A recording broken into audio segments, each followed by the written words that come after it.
Video देखकर आप लोग समझ ही गए होंगे कि ये वीडियो किस टॉपिक पर होने वाला है। इस टॉपिक में हम आपको बताएंगे सीजीएचएस फैसिलिटी के बारे में जो मैंने अवेल की है। नमस्कार, मेरा नाम विजय है। मैं सेंट्रल गवर्नमेंट एम्प्लॉई हूँ और ये वीडियो मैंने बनाया है सीजीएचएस के ऊपर। इस वीडियो में हम डिटेल में सीजीएचएस के बारे में तो नहीं डिस्कस करेंगे क्योंकि वीडियो काफ़ी लेंथी हो जाएगी, पर इसमें सीजीएचएस के बारे में एक ब्रीफ इंट्रोडक्शन देंगे कि क्या होता है, मतलब एकदम बेसिक सा। और उसके बाद ये फैसिलिटी मैंने अवेल की है। जैसे कि थंबनेल से आप जान गए होंगे कि मेरी मम्मी का नी रिप्लेसमेंट हुआ है, तो उसमें कितना खर्चा आया और उसका प्रोसेस क्या है उसके बारे में इसमें बताऊंगा। तो सबसे पहले बताते हैं कि सीजीएचएस क्या है। तो सीजीएचएस एक सेंट्रल गवर्नमेंट हेल्थ स्कीम है।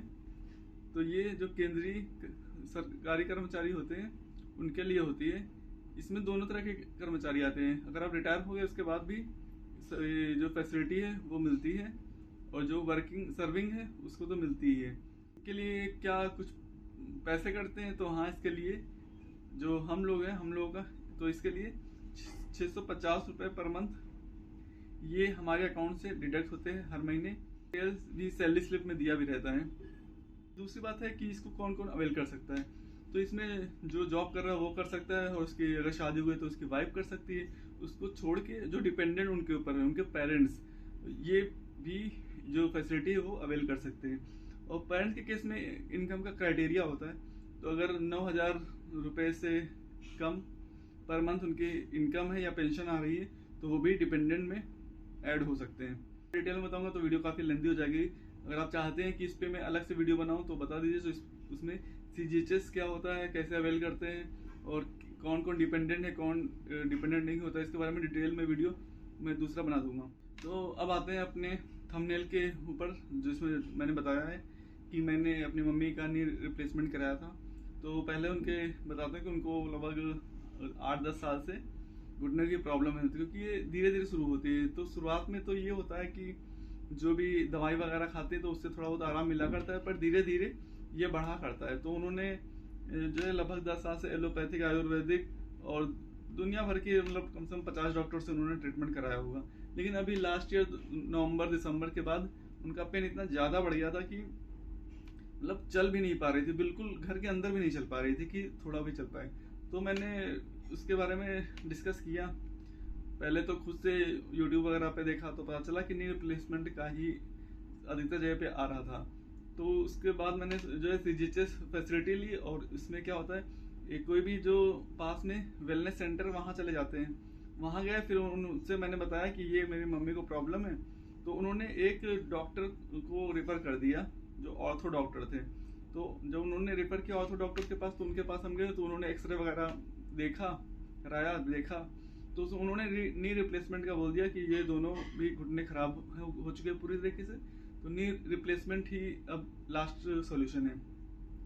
तो उसके बाद जब उन्होंने ये लिख दिया कि नी रिप्लेसमेंट चाहिए, तो उसके बाद फिर जो है सीजीएचएस जाना पड़ता है वेलनेस सेंटर की, और वहाँ पे मैंने दिखा दिया कि डॉक्टर ने नी रिप्लेसमेंट के लिए बोला है।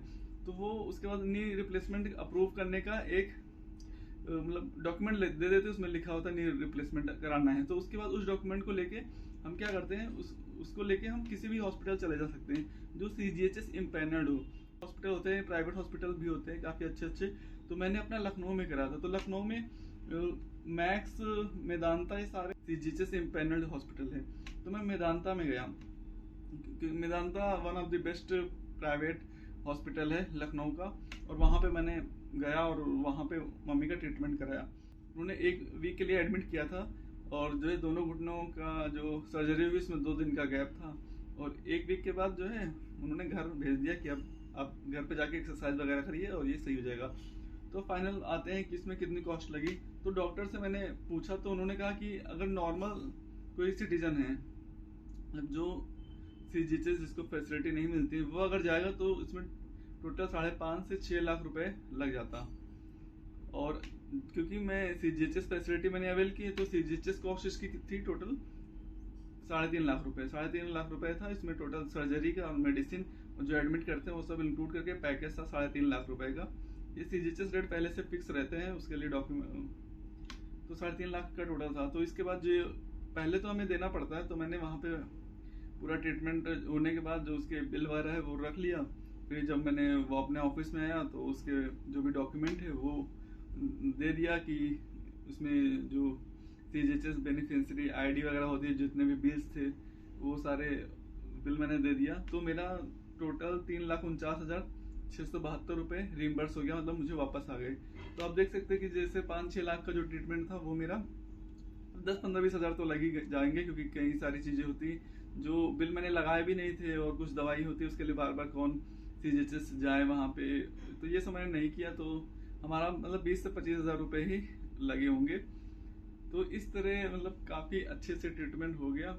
तो अगर आप CGHS के बारे में डिटेल से और कुछ जानना चाहते हैं या कुछ पूछना चाहते हैं तो आप कमेंट कर सकते हैं, और मिलते हैं फिर किसी नेक्स्ट वीडियो में किसी नई इन्फॉर्मेशन के साथ। Thank you.